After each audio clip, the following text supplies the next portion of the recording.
on a topic on which I've been working for many years here at UNDP, trying to think through the relationship, the linkages between Agenda 2063 and the SDGs, particularly try to understand what could be the role of research, science, technology, and innovation, but research more broadly in helping us to meet the aspirations of these agendas.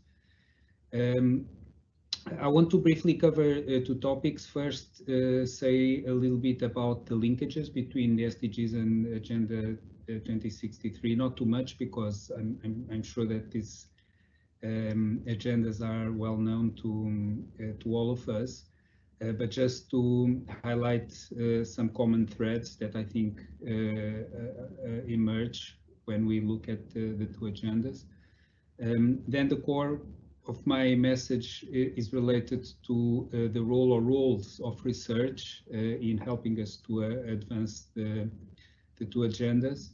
And then finally, share some thoughts informed by our latest Human Development Reports, 2019 Human Development Report and the 2020 Human Development Report, that hopefully will provide something a little bit more concrete on which to ground the more general suggestions that I will make when it comes to the role of research in advancing both Agenda 2063 and the SDGs. So first, links between Agenda 2063 and the SDGs. When I was in the Regional Bureau for Africa here at UNDP as chief economist, we made an analysis between the two set of goals, aspirations, and we felt that there was a significant overlap. So in a way, we can look at the SDGs as important stepping stones in driving us towards meeting the longer term aspirations of Agenda 2063. And out of this analysis, rather than highlighting specific goals, I think it's useful to think of three common threads that emerge as common to the two agendas. So the first is the focus on a notion of inclusiveness, on this idea that expanding economies are certainly important, but it's crucial to have a sense of the extent to which economic benefits are widely shared.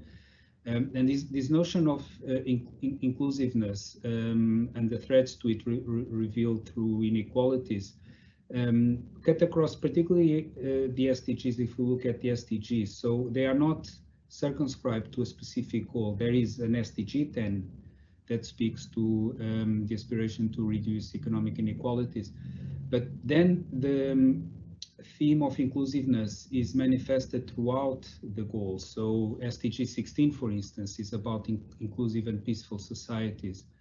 SDG 5 is about eliminating gender inequalities. The SDG related to education is framed in providing an opportunity to all to learn. So the theme of inclusiveness runs through both the SDGs and Agenda 2063.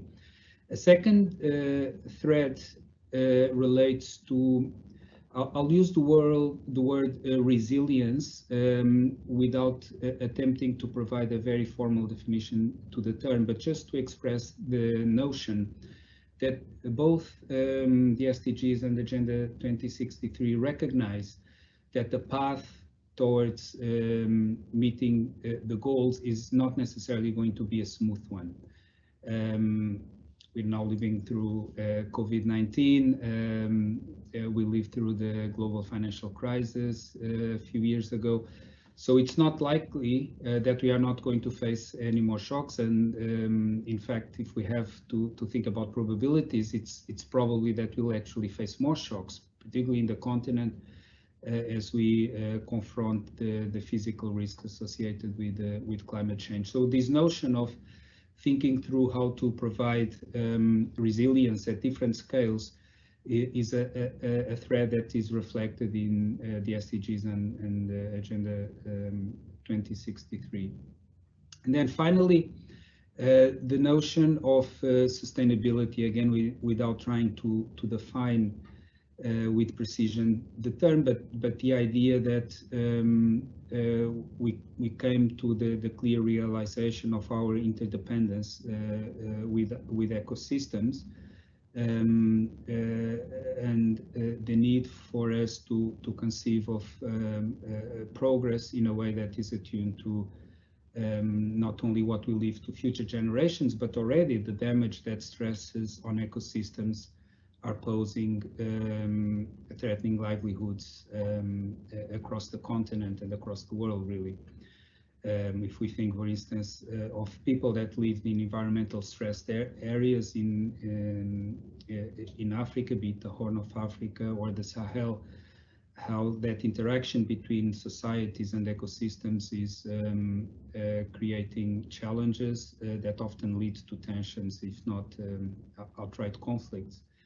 And on the other side of the interaction with the ecosystems in regions where there's actually not so much stressed ecosystems, but actually a lot of natural resources, tensions also emerge, driven not by the lack of resources, but actually by the availability of resources. So the Great Lakes region, for instance, is one where we see tensions, competition over particularly mineral resources emerging, and we've seen also recently in Mozambique how the availability of natural resources is potentially a source of conflict. So I think that these three threads, importance of inclusiveness, resilience, and sustainability, are common to the SDGs and Agenda 2063.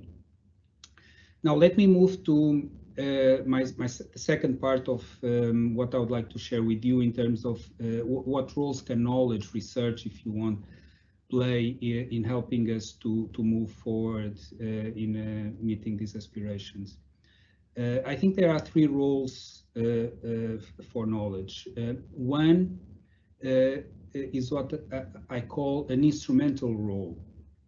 So clearly, knowledge is fundamental in helping us to address very, very concrete challenges.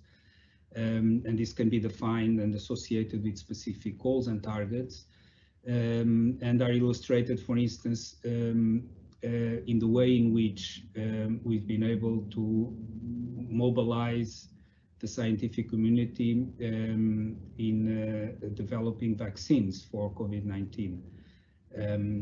Initial estimates were that the development of vaccines could last from 10 to 15 years, and we've been able to collectively develop not one but several vaccines in just a few months.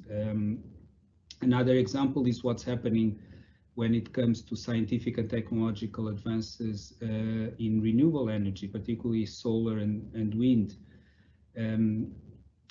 For most of last century, there was sort of an economic rule that said that the cost of alternatives to oil was always 20% higher than the prevailing price of oil. So alternatives seem to be always out of reach. Well, that is no longer the case. Now we know that wind and solar are cheaper in many parts of the world than certainly coal and to some extent oil as well.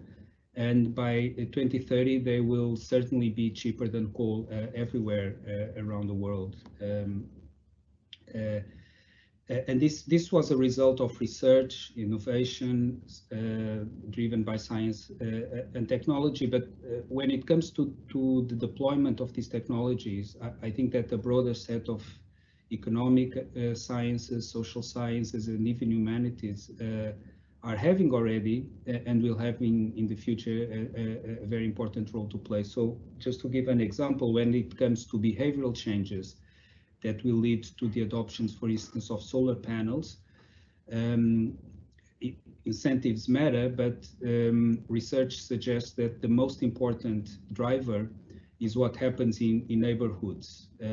So the fact that someone installs or adopts a solar panel increases the likelihood that people around that person will also install a solar panel. So this speaks to the importance of social norms, so expected behaviors that are provided by expectations of, well, observing what others around us do and the expectations of society about what will be done. I think this is going to be very important in enabling us to shape the massive changes in behavior that will have to happen to lead us towards the SDGs and Agenda 2063. So I think that there's a lot that research can do when it comes to just solving this type of concrete challenges, so this instrumental role.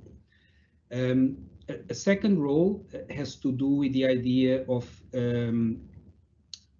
knowledge having a broader enabling role, because it's not about solving only discrete problems. We know that every solution to a specific problem may bring unintended consequences. I mean, in a way, that's the story of the use of fossil fuels. Oil and coal have enabled us to solve massive problems when it comes to having access to energy, but are now generating climate change. So it's important in particular to continue to invest in knowledge to enable us to constantly understand the impact of new technologies, new solutions, keeping an eye on unintended consequences, and having an integrated approach to the problems that we are facing. So instrumental role, specific problems, what I call an enabling role in providing for this more integrative approach. And then finally, what I call a constitutive role of knowledge. So suggesting that this enabling role, for instance, cannot be a one-off, but needs to be pursued continuously and in an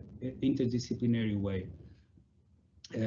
Sometimes we look at the SDGs and the targets of Agenda 2063, or maybe tempted to look as problems to be solved, and they certainly are, and knowledge has a role to play, the instrumental role that I mentioned. But I think that meeting these agendas requires this broader constitutive role of knowledge to help us to navigate the predicament. So meeting the aspirations in these agendas, it's less about solving specific problems and navigating the predicament of the challenges that we confront and that we cannot anticipate as we move towards meeting these goals. So I think this might be a little bit too abstract and woolly, so let me try to conclude by putting some concrete meat in this idea of navigating a predicament. What does that mean?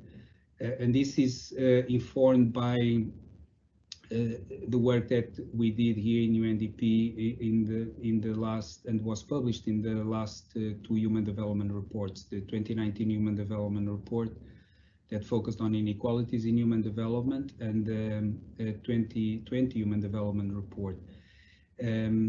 Just a parenthesis to reiterate or remind all of us that human development sees people as the ultimate ends of the process of development, and shifts the focus from means such as income to an understanding of development as a process of expanding freedoms of people to be and do what they value and have reason to value. So this provides for a different way of measuring progress and also provides for a different evaluative framework for policies that goes beyond income.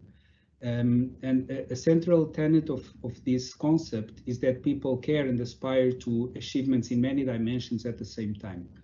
And that's why I think it's so useful to draw on the human development approach, because both the SDGs and Agenda 2063 embed also and codify this idea that it's not about one single goal, it's about multiple goals to be achieved and pursued at the same time, that sometimes may seem to embed in themselves even contradictions. But this is very something that the human development approach is very comfortable with, because it's premised on this idea that people care about multiple things at the same time and pursue multiple objectives simultaneously. What did we do in the last human development report in particular that I wanted to connect to this idea of navigating a predicament? We suggested that prospects for advancing human development going forward are conditioned increasingly by what we call dangerous planetary change. This is clearly recognized both in Agenda 2063 and the SDGs. And we used the notion of the Anthropocene, this idea that human activity is now driving changes that are unprecedented at the planetary scale as the umbrella concept to suggest the kind of challenges that we confront. And it's a useful frame because it provides for an integrated umbrella under which we can think of climate change, certainly, but also COVID-19, because it's clear that there's been an increase in the frequency of zoonotic diseases where the pathogen jumps from animals to humans. And there's also strong evidence that that is largely related to the pressures that we're putting on the planet, changes in land use and pressures on nature and biodiversity. So the 2020 Human Development Report is really an invitation to look at this type of challenges less as separate and more as manifestations of this moment where human pressures on the planet are driving change that is dangerous to humans and to all forms of life. So from that perspective, COVID-19, climate change may be examples of the type of risks that we may confront going forward. There'll be others that are hard for us now to predict, but underlying all of them is this notion of putting pressures on the planet, and also the fact that these risks, and this is why the connection with the 2019 Human Development Report is so important, are overlaid in a world with very large inequalities that are often exacerbated when these risks materialize in shock. So COVID-19 is a clear example where some inequalities, gender inequalities, for instance, have been exacerbated. So this is the predicament that I was alluding to. It's complex, uncertain. We know the broad contours that are driving this dangerous planetary change. We know that is a result of human activity. And we have to find ways of navigating towards a context in which we both ease these planetary pressures, continue to expand human development. Those are the aspirations of both the SDGs and Agenda 2063.